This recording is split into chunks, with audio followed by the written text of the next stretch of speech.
Voilà la vidéo des résultats du test. Alors reprenez votre feuille et votre crayon et on va noter le nombre de points par catégorie. Donc première question, si vous avez noté A, vous mettez un point dans discipliné. B, un point pour pointilleux. C, un point pour dévoué. Et D, un point pour rebelle.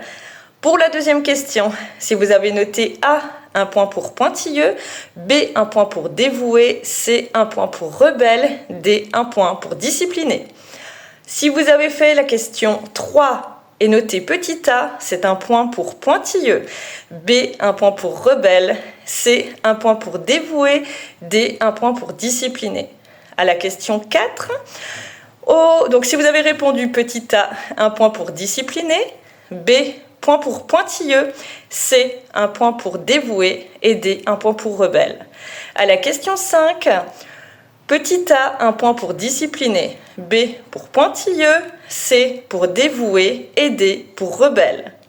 À la question 6, donc petit a, point pour dévoué, B pour discipliné, C pour rebelle, D pour pointilleux. Donc la deuxième partie du test avec les accords ou pas d'accord. À la question 7, si vous avez répondu plutôt d'accord, vous rajoutez un point à rebelle. Les autres n'ont pas de point. Pour la question 8, si vous avez répondu plutôt d'accord, vous rajoutez un point à pointilleux. Les autres, rien.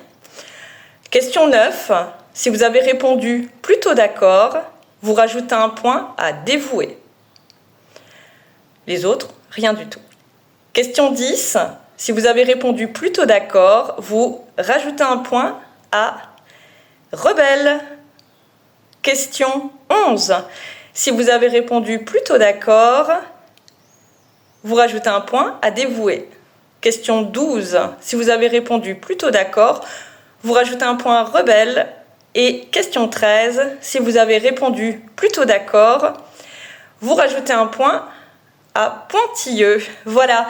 Donc maintenant, vous comptez le nombre de points. Donc le profil où vous avez le plus de points est votre profil dominant et celui qui suit est votre profil tendance. Toutefois, il peut arriver pour certaines personnes qu'il y ait des égalités. Alors pour savoir quel est votre profil dominant et votre profil tendance, donc si vous avez une égalité, donc c'est-à-dire que ça va être un des deux qui est dominant et l'autre tendance, eh bien il faudra écouter l'explication, les détails des profils pour voir qu'est-ce qui vous correspond le mieux, dans quoi vous vous reconnaissez le mieux.